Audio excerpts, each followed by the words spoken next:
Hey guys, what's going on? Coming at you with a Wednesday morning video. So today I really just want to talk about a stock I was talking about yesterday. I did actually pull the trigger on Meta. Ticker is FB, obviously, so it's Facebook. This is a stock that is extremely beat down. I'll get into details on why I bought it, just evaluations and just market sentiment and stuff like that, and why I think it's a great opportunity to get in the stock right now.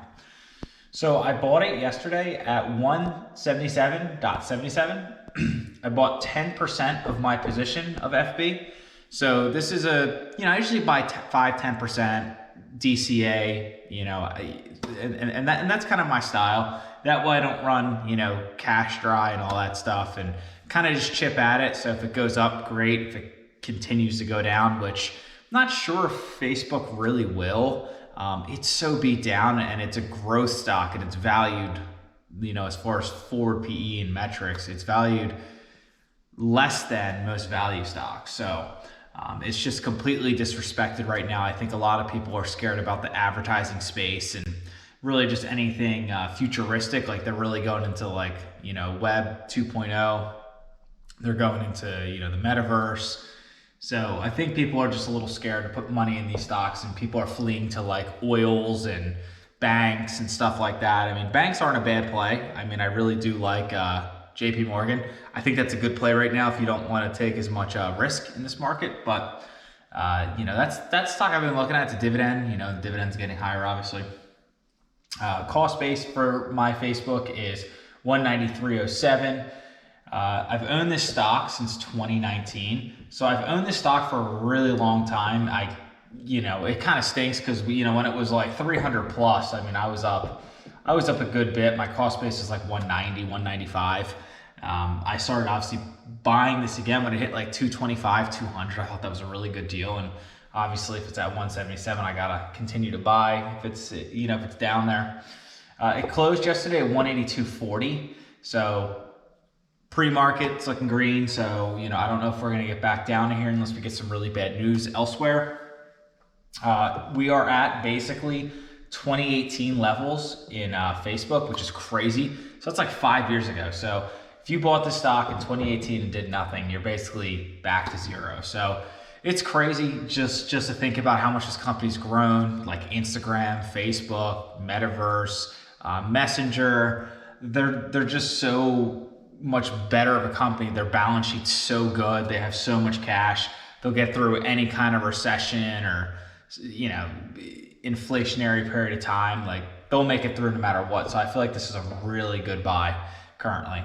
Dow was down, Dow finished positive. It squeaked out a positive finish yesterday at the very end of the day. It rallied at 0.15%.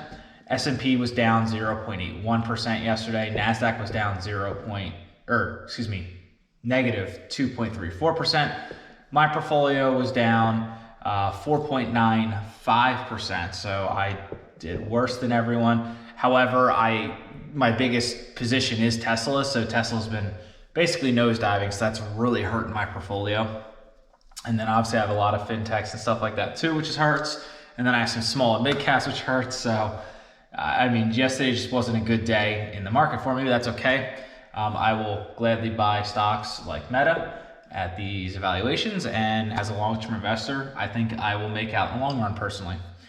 So what happened was Snap reported a couple weeks ago, and they lowered their guidance. They came out yesterday or the day prior saying, there's no way they're going to hit even their lower estimates on their forecast. So that really freaked out people in the market. Anything with like advertising, or that's how they generate revenue, like Facebook, Google.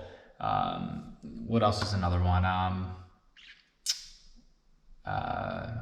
Trade Desk is another one. So like companies like that just got completely destroyed after the Snap news.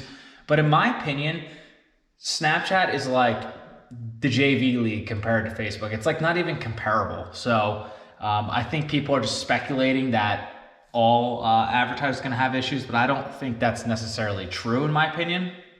I think Facebook's a way bigger, better company than obviously Snap, and Snap was overvalued. I personally think they're a one-trick pony, Snap, so I never really saw the value in really investing in them. However, if they get to like $5 a share, like half of when they went public, I mean, I'd be interested. You know, you never know, it might go to a $100 million company or get bought out by someone. So that's why the whole market sentiment really got even more fearful yesterday. Nvidia does report today. I'm super excited. I started a position not too long ago. I'm expecting this stock to go down because I feel like people built their computers, and really crypto's not doing great. So from what I understand, there's more inventory and they're lowering prices for their chips. That's okay. I mean, if it goes to like 140 or something like that, I might have to average cost down heavy and buy this, because this would be like pre-pandemic level numbers. And I love Nvidia for the long term. I mean, it's just a bad cycle for them right now. Love that company, so I might be buying this. So obviously, if you want to see if I bought it or what I bought it at, make sure you guys subscribe. Trying to get the inner subs by the end of this month. Might be able to do it. I think I need like 15 more subs or 20 more subs, somewhere like that. So if you haven't subscribed, please subscribe below and help contribute to that. I can't wait for Q1 earnings to end. They officially end Friday. We're gonna go into a long weekend. Usually long weekends, people close their positions and don't wanna have anything open as far as like swing and day traders, because the market is closed Monday. So come Tuesday, I could see some optimism maybe in the market, hopefully, because earnings is done. We're through all that. It was terrible for the most part. There's just a lot of fear and sentiment in the market about recessions and stuff like that. And if we're going to do that, stagflation, can the Fed control inflation? So there's just so much going on, like just bad stuff, like, you know, oil prices, energy prices, the war, you know, it's literally crazy right now. So it's like, oh, you know, how much more bad news can we get? Right when you think we're through it, there's just more stuff piling on somehow. So eventually that will end. I don't know if it's going to be tomorrow. I don't know if it's going to be next week or next month or, you know, whatever, but it will end one day. And really the best way to do it is dollar cost average, buy your favorite companies, buy companies that have good, strong cash flows and are profitable. In this market, it might be a little rough if you go to non-profitable companies. That's why I'm really focusing on like companies that I know are going to make it through the long run with high interest rates, just kind of diversifying my portfolio to make it a little more balanced. So that's kind of my position on everything right now. Obviously, I'll make a video tomorrow. Yeah, so if you guys like this video, make sure you like, subscribe, comment below. Till tomorrow, peace.